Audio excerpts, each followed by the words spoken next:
take the presence of the storm to indicate the absence of God.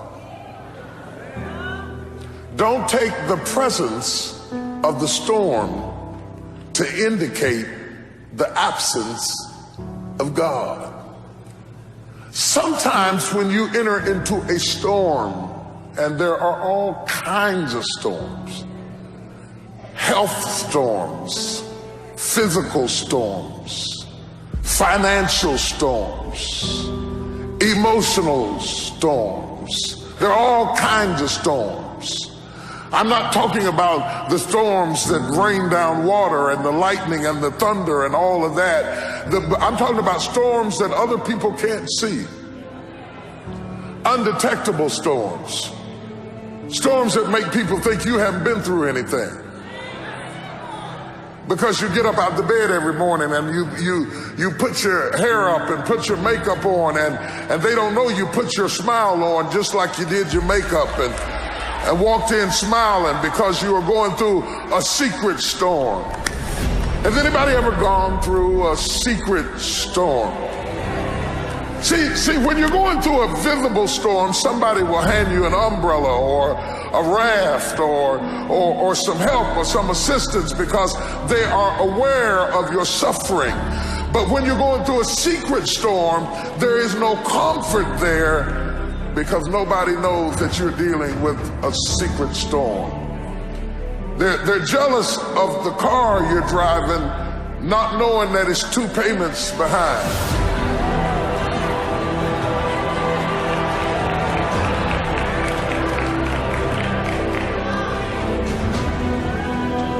They're envious of the position that you were promoted to, not knowing that now that you're promoted into that position, you can't even rest at night. You can't even sleep at night. You got so much pressure and so much responsibility on you.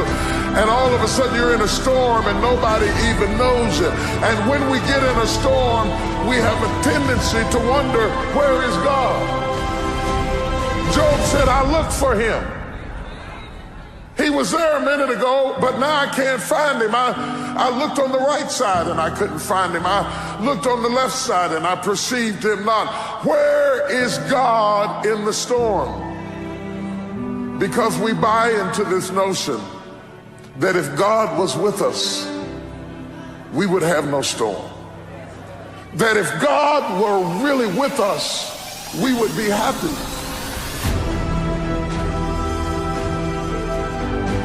That if God were really with us, everything would go smoothly. That if God were really on our side, we would have no family problems.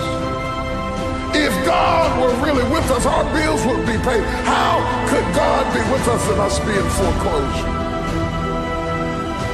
How could God be with us and we have cancer? How? Job said, I can't figure it out.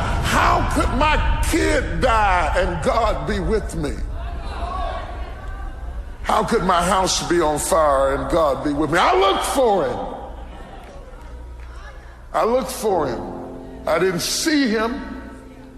I didn't see him. I looked on the right. I didn't see him. I looked behind me.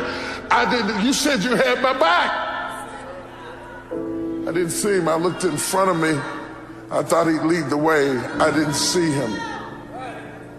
But you cannot see in a storm.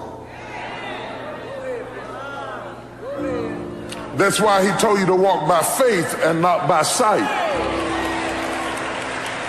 You cannot see in a storm. Don't look for God to be sensual in your storm. He will not appeal to your senses. Your senses add to your comfort. God will not make you comfortable in your storm. But just because you are in the presence of a storm, the storm does not negate the presence of God, nor does it indicate the absence of God. In fact, if you really want to see God do his best work, get in trouble. I know you think God does his best work when you're dancing in the church and you're clapping and you're raising your hand and all of that stuff. No.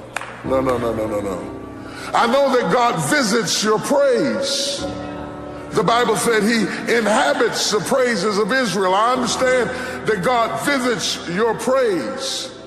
But if you want to know where God lives, he lives in trouble. The Bible said he is a very, very present help in the time of trouble. If you're looking for God, he's in the storm.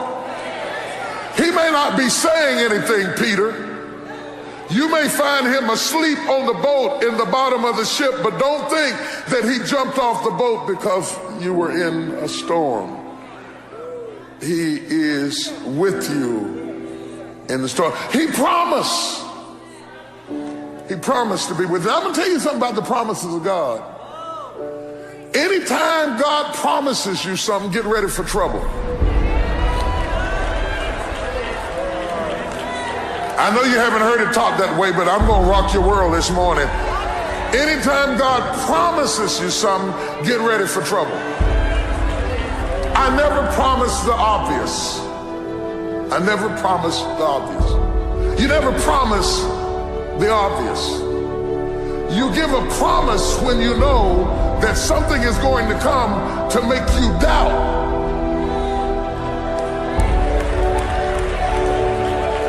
If I write Michael a check, the check is a promise. He cannot spend it, but it is a promise that the money is behind it. Whenever God promises you something, he says you may not have it in your sensual realm right now, but I promise you. Good God. Did he promise you anything? I heard him myself. I heard him when he said, he promised me, when you pass through the water, I'll be with you. He wouldn't have said that if his presence was apparent, because you never promised the obvious. He said, but when you pass through the water, you got my word on it. I am in there with you. You may not see me. You may not feel me. You may not sense me.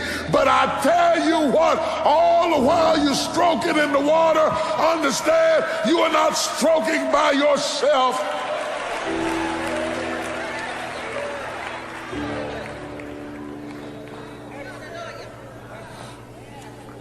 Don't be so aware of the storm that you lose awareness of the God in the storm.